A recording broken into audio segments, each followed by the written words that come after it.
Locked on Longhorns, the show. Jonathan Davis, your host. Your favorite co-host is back. John Garcia Jr., Director of Football Recruiting at Sports Illustrated. And as always, these episodes with John Garcia are brought to you by LinkedIn. Get the applicants you need faster and for free at linkedinjobs.com. We're going to be talking about Texas and Oklahoma to the SEC. If they, in fact, don't go until 2025, how does that affect football and conference?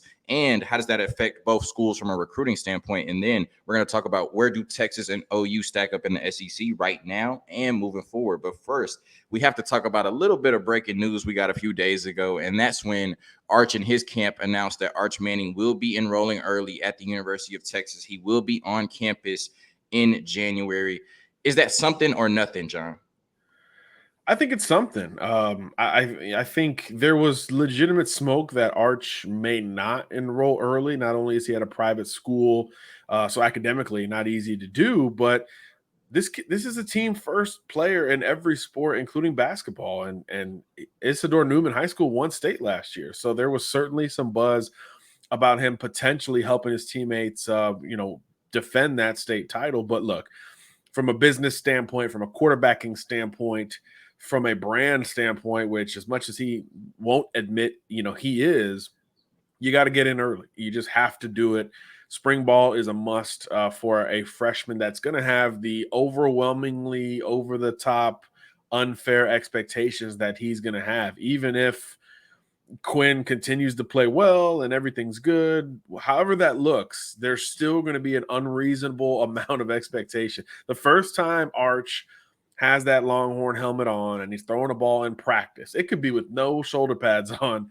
It's going to be a thing, right? Local news, it might be national at that point. I mean, it is going to be a bit of a circus, just like his recruitment coverage was. So getting in early ahead of that curve as much as possible, I think will be advantageous to him and his camp. And that's part of the reason why I think this is the right decision for Arch. No disrespect to his basketball career, but he was a backup, more of a role player kind of deal. Says a lot about his character. Again, as we've talked about on this show for the last year, it feels like. But in terms of his future, that is certainly the best decision for him and the best situation for Texas. So if Quinn is in cruise control at that point, you want to fire, right? You want something to push him. He emerged from this really seemingly close competition with Hudson Card this year. So why not light a similar fire, at least competitively, with Arch Manning next year? It's certainly for the betterment of the team. It's for the betterment of the depth at Texas, and obviously for the foundation of Manning's future in Austin. Yeah, I said Arch Manning saw how bad Quinn Ewers was against Oklahoma State and said, let me make this interesting. Let me get on campus immediately. The timing is interesting there. I will say that.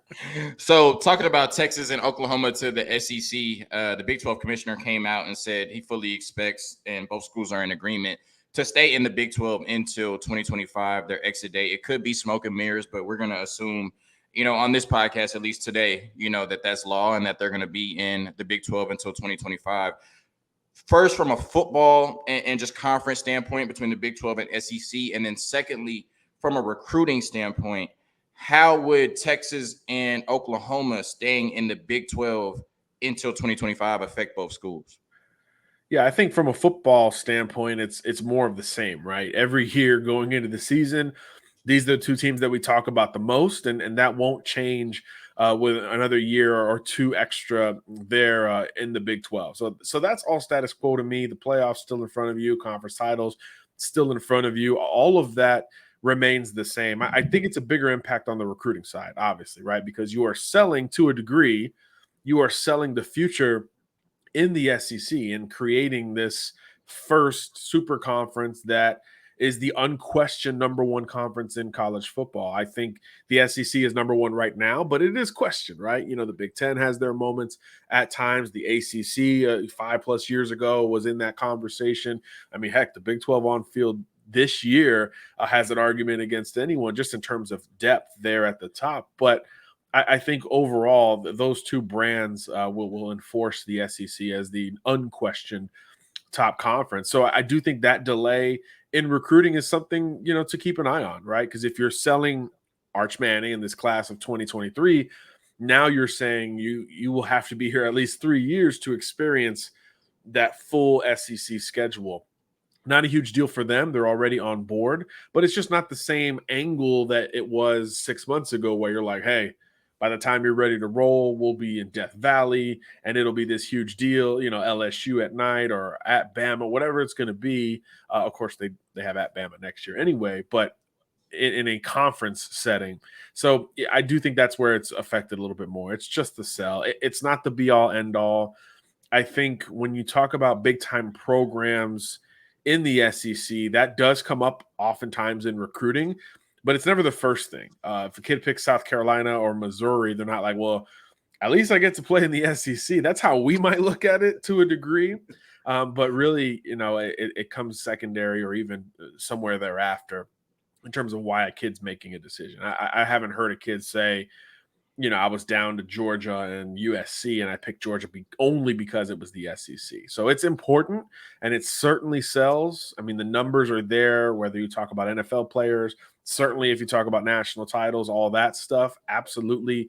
It is an improvement over the Big 12. There's no doubt about it. But individually, it's not something that's going to push a recruit over the top, especially when it's such a brand name like Texas or Oklahoma or USC or Ohio State. It doesn't hurt those schools very consistently on the trail. So another year or two before you can get rid of that part of the process, I don't think it's going to have a ton of impact, but it will have a little bit. So what you're saying is, or correct me if I'm wrong, that maybe the SEC recruiting advantage is overblown. And what type of advantage do you think Texas would get in recruiting by joining the SEC, or is that overblown as well? Well, look, the bottom half of the SEC chants SEC as much as they chant their own name, right? So I think for that grouping, it's not overblown. I think it does matter more for Missouri and Vanderbilt and Mississippi State than it does for Georgia and Alabama. I mean, it's very clear in that regard. But I'm assuming Texas and Oklahoma won't be in that tier when they get to the SEC, to where that becomes such a big part of the narrative. When Texas A&M went into the SEC, it felt like everything's different now with their recruiting, because they were on that bubbling middle tier where you're like, well, maybe this pushes them over the top. Not the case, but maybe this pushes them over the top. Texas and Oklahoma aren't in that group with respect to all schools involved here. So I think if you're Missouri a couple years ago joining the SEC, absolutely. This is a no-brainer. Everything changes in how we approach recruiting. Texas and Oklahoma, I think it'll be different, but not drastically different. Great point. So when you look at it currently, Texas and OU will be in the SEC at some point, and the SEC is still as tough as ever. I mean, when you look at it, if you're talking about the fourth and fifth best teams in the conference being Ole Miss and LSU, whatever order you want to put them in, that's pretty daunting, because I think both of those teams could, come in and compete in the Big 12 right away right now. And so where do you see Texas and OU stacking up in the SEC currently and then moving forward? Well, obviously, there's going to have to be – I wish we'd get some clarity on the divisions or the pods or whatever that's going to be, because I think that is going to help us try to formulate just how good and how soon these programs are going to be able to really make a splash in their new conference. But as things are currently constructed, assuming one or both of these teams is going into the West, man, it's going to be tough, right? Uphill, best division in college football. I mean, there's really no way around that. But in terms of the overall long-standing appeal, they're going to be in the top tier. I have a hard time believing, Oklahoma's going to stay however down they are at this point. We all see the progress at Texas under Steve Sarkisian. So I just have a hard time thinking, no disrespect again to the Missouris of the world who I keep bringing up. I'll throw South Carolina in. Heck, I'll throw Florida in at this point.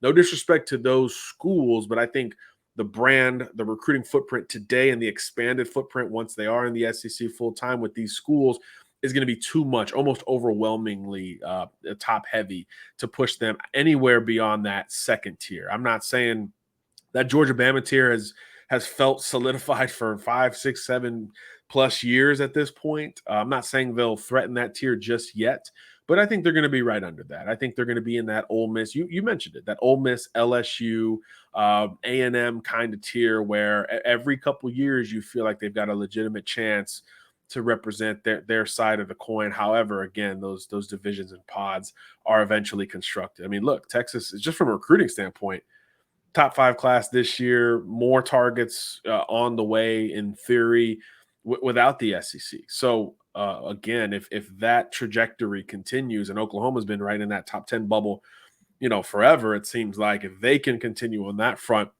then everything's going to be just fine in terms of where their place is in the SEC, because it is still a talent industry that we all love to watch on Saturdays. It is a talent player led industry, and these programs, even though their coaching staffs are relatively young at their current posts, by the time they do get to the SEC, assuming it's still Sark and Venables at these two schools, obviously there'll be more of an identity. Things will be more figured out, and we'll have a better idea of the staying power once they do arrive, because you don't want to make a transition like that while you're trying to build and find a new identity from a coaching perspective. That would be a bit of a disaster in my mind. Yeah, you talked about, I'm going to get you out of here on this. You talked about that top 5, and maybe at 6 right now, but anyway, a really good recruiting class, 2023 recruiting class for the Texas Longhorns. And, it's funny to say because it's college football, but we're bracing ourselves for one of the craziest off seasons we've ever seen. Might be the craziest off season we've ever seen in college football, with the transfer portal, NIL, National Signing Day, flip watches, all of that. It's going to be a madhouse, right? Texas currently is sitting at Texas is currently sitting at 5-3, unranked, and we've seen some good and we've seen some bad. Just being honest. How do you think Texas has to finish this season to keep that strong recruiting class intact? I don't think there's a specific number unless there's no increase in the win column. If you lose out, I do think you'll start to see some attrition here. But look, I think this is a group that has bought in. It's very much aligned with that Texas footprint. It's not a recruiting class where you're sprinkling so far out of the region on a consistent basis where you start to say, man, if this thing unravels, these guys XYZ are going to be first ones to potentially flip. I don't think it's that simple with Texas in this cycle. I think they understand the long-term vision. I think the Arch Manning appeal, it remains. I would be shocked if there was a decommitment, even a consideration of a decommitment there from his camp, just based on those around him and the branding that he has clearly bought into at this point. So I think barring something catastrophic like that, losing out or losing Arch, I do think this is going to be a top 10 class. And Texas is going to finish, well over 500 and closer to what we expected preseason than what we saw in 2021. So I don't know if there's a number, but you obviously can't lose out. And you gotta get back into the little numbers next to your name. You got to get ranked again, finish the season out strongly. And look, the 2 losses or the 3 losses now, they're all close. I mean, they're all right there. There's no overwhelming letdown from start to finish that Texas has put on the field this year. So it tells me they're going to stay competitive, and it doesn't mean the loss column won't increase, but you just don't expect it to very often here going forward, even in this kind of gauntlet that we talked about that Texas is playing within relative to their schedule. Yeah, I'll tell you what, right now, if Texas loses out, that episode I put out before the Baylor game might be the last episode I ever do. You know what I'm saying? Y'all might never see me again because I couldn't handle that. Great stuff, as always, from my co-host, John Garcia, Director of Football Recruiting at Sports Illustrated. And as always, hook 'em. Peace.